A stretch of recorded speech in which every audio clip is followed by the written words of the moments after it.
Welcome friends, shares on fire में आपका फिर से स्वागत है। बात कर लेते हैं निफ्टी की। कल के दिन मैंने आपको लेवल बताया था 19,730 और 19,600 का, जो है हमारा ये लेवल है स्ट्रॉन्ग सपोर्ट का है, और साथ साथ 19,500 का।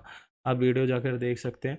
अगर आप देखोगे 19,600 का जो लेवल था, हमारे 3 जगह से कन्फर्मेशन आया था। 0.618 का ये बहुत अच्छा लेवल है, प्राइस एक्शन का ये बहुत अच्छा लेवल है, OI डाटा का ये 2 लेवल निकल के आ रहे थे, 19,600 और 19,500।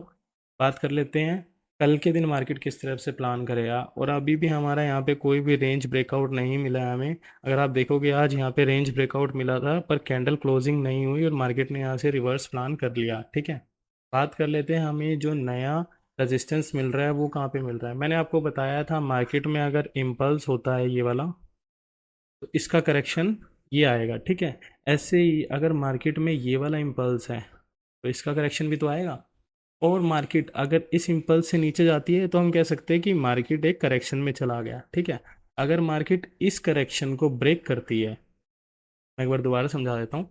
अगर मार्केट इस करेक्शन को ब्रेक करती है तो हम कहते हैं कि यहाँ पे एक करेक्शन जोन आ चुका है। ठीक है, अगर मार्केट अगर मार्केट इस इम्पल्स के और इस करेक्शन का अच्छा करेक्शन नहीं देती है, सपोज करिए मार्केट यहाँ से करेक्शन देती है, मार्केट और नीचे आती है, फिर यहाँ से रन देती है, तो हम कहेंगे जो ये रन था वो एक रन तो बेस्ट था, पर ये जो रन आने वाला है हम इस पे इतना ज़्यादा कॉन्फिडेंट नहीं है। ठीक है, बात कर लेते हैं उसी तरह। अगर आप देखेंगे ये जो रन है, ठीक है, अगर इसका करेक्शन यहाँ तक आता है, समझिए 0.5 का लेवल है या 0.618 का लेवल है, और मार्केट यहाँ से घूम जाता है, तो हम क्या कहेंगे, तो ये डाउन ट्रेंड है, ये बहुत अच्छा डाउन ट्रेंड है, और ये एक अच्छा हमें करेक्शन देकर ये दोबारा नीचे आ सकता है। और अगर ये यहाँ तक ऊपर चला जाता है और फिर हमें ऐसे देखने को मिलता है, तो हम कहेंगे जो ये डाउन ट्रेंड था ये बहुत नॉइजी डाउन ट्रेंड था, और मार्केट यहाँ से रिवर्स हो सकता है। मतलब ये जो डाउन ट्रेंड था ये एक अच्छा डाउन ट्रेंड नहीं था, क्योंकि अगर वो कोई परफेक्शन के हिसाब से हमें करेक्शन देते हैं तभी हम कहेंगे इट्स अ परफेक्ट। तो अगर हमें यहाँ पे देखेंगे तो हमें ये जो रन देखने को मिला है ये इसने परफेक्ट करेक्शन दी है, तो हमें इस कैंडल की वजह से लग रहा है कि मार्केट एक यहाँ से अच्छा रन दे सकता है। बाकी नेक्स्ट वीक की नेक्स्ट कैंडल में पता चलेगा कि मार्केट कहाँ पे जा रहा है, क्योंकि अगर ये रेंज बाउंड हो गया तो हमें पता ही नहीं चलेगा, या फिर इसने रेंज ब्रेकआउट कर दिया तो हम कह सकते हैं कि ये जो रन था ये अच्छा रन नहीं था। बात कर लेते हैं इंट्राडे पे। ठीक है, आज हमने टेलीग्राम पे भी 2-3 बाइंग की थी और हमें अच्छा एक प्रॉफिट हुआ। बात कर लेते हैं यहाँ पे कल के लेवल्स की। अगर आप देखेंगे मार्केट ने इसको ब्रेक किया यहाँ से। हमने एक तो यहाँ पे रिवर्स प्लान किया था, क्योंकि यहाँ पे जो रिवर्स प्लान हमने इसलिए किया था, अगर आप देखेंगे मैंने आपको कहा था 19,600। 19,600 का मतलब ये हो गया 19,600 पे अगर आप प्लान करते हो बाई के लिए, तो आपका स्टॉप लॉस कितना हुआ, आप 2 से 3 पॉइंट का मैक्सिमम स्टॉप लॉस ले सकते हो और टारगेट यहाँ पे बड़े रख सकते हो। हमने भी ऐसा ही किया था, कुछ 58 पे समथिंग बाय किया था, जिसका स्टॉप लॉस ओनली 55 लिया था, और वो 65 तक गया भी था। बात कर लेते हैं ऐसा हमने क्यों किया था। ये इसीलिए किया था क्योंकि हम रिस्क टू रिवॉर्ड को सबसे ज़्यादा देखते हैं। ठीक है, फिर हमने बैंक निफ्टी में भी एक यहाँ पे अपॉर्चुनिटी ली थी। ये हमने पूरा तो ईट नहीं किया था, पर हमने यहाँ ये वाली कैंडल को पूरा ईट किया था, बिकॉज मेरा इतना मन नहीं था शॉर्ट के लिए, क्योंकि मैं हमेशा रिस्क टू रिवॉर्ड देखता हूँ।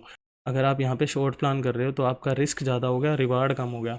तो मैं हमेशा रिस्क टू रिवॉर्ड में ही ज़्यादा बिलीव करता हूँ, जहाँ पे हमारा रिस्क कम हो, रिवॉर्ड ज़्यादा हो। अगर मुझे अपॉर्चुनिटी मिसिंग लगती है तो मैं छोड़ देता हूँ, मुझे कोई दिक्कत नहीं है।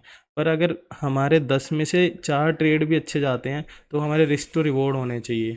हमारा रिस्क बहुत कम होना चाहिए और रिवॉर्ड ज़्यादा होना चाहिए। अगर आप इसकी बजाय अगर ये ब्रेकआउट ट्रेड करोगे ना, तो आपको कभी भी बेनिफिट नहीं मिलेगा, क्योंकि आपके वहाँ पे रिस्क ज़्यादा होगा। अगर एक भी ट्रेड गलत चला गया ना, वो 100 पॉइंट का आपका एसएल मार देगा और उसका कोई फ़ायदा नहीं है। बात कर लेते हैं कल के लेवल की। अगर आप देखेंगे यहाँ पे हमें यहाँ पे एक बाइंग देखने को मिली है। ठीक है, ये लेवल ने जैसे ही ब्रेकआउट दिया हमें यहाँ से दोबारा बाइंग देखने को मिली है। अगर आप यहाँ पे देखोगे तो मार्केट ने यहाँ पे स्टक हुआ है, बायर्स ने यहाँ पे अपनी पूरी जान लगा दी और मार्केट को ऊपर ले गए, पर हमें यहाँ पे सेलर्स की प्रेजेंस देखने को नज़र आ रही है। आप यहाँ पे देख सकते हैं। ठीक है, अगर कल मार्केट 19,680 को ब्रेक करती है तो हम यहाँ पे एक स्कैल्प ट्रेड कर सकते हैं। ठीक है, बात कर लेते हैं दूसरे लेवल की। अगर मार्केट 19,640 को ब्रेक करती है तो हमें एक अच्छा फॉल देखने को मिल सकता है, जो कि 19,600 हो सकता है। ठीक है, और अगर हमें बाई अगर मार्केट और अगर मार्केट समवेयर यहीं पे ओपन हो जाता है तो हमें 19,740 के ऊपर ही एक प्लान करना है बाई के लिए। और आप देखेंगे उसका टारगेट जो निकल के आ रहा है 19,800 और 19,850 आ रहा है। वो मैं अभी आपको कैलकुलेट करके बता देता हूँ कितना आ रहा है। अगर हम यहाँ पे फिबोनाची टूल ड्रॉ करेंगे तो आपको डेली में नज़र आ जाएगा कि हमारा कितना वो आ रहा है। एक सेकेंड रुकिएगा, मैं अभी ड्रॉ करके देख लेता हूँ कि कितना आ रहा है। ये हमने इम्पल्स ली और ये हमने करेक्शन लिया। अगर आप देखेंगे तो हमें ये 3 लेवल मिल रहे हैं, जो कि हमारे लेवल्स आ रहे हैं। 0.5 का आ रहा है 19,888, 19,941, 19,967। तो हमारे थर्ड टारगेट आप मान के चलिए, फर्स्ट सेकंड टारगेट ये है, फर्स्ट टारगेट हमारा ये है और थर्ड टारगेट हमारा ये है। ठीक है। आप कभी भी बड़े टाइम फ्रेम में जाकर आप वहाँ पे व्यू बनाइए, उसके बाद आप शॉर्टर टाइम फ्रेम में आइए और अपना ट्रेड प्लान करिए। वहाँ पे आप प्राइस एक्शन देखिए और फिर वहाँ पे प्लान करिए ट्रेड। सबसे बेस्ट है। अगर आपका व्यू ही नहीं होगा तो आप ट्रेड प्लान कैसे कर सकते हो। तो ये आपके लेवल से आप फिर से मार्क कर लीजिए, मैं आपको फिर से बता देता हूँ।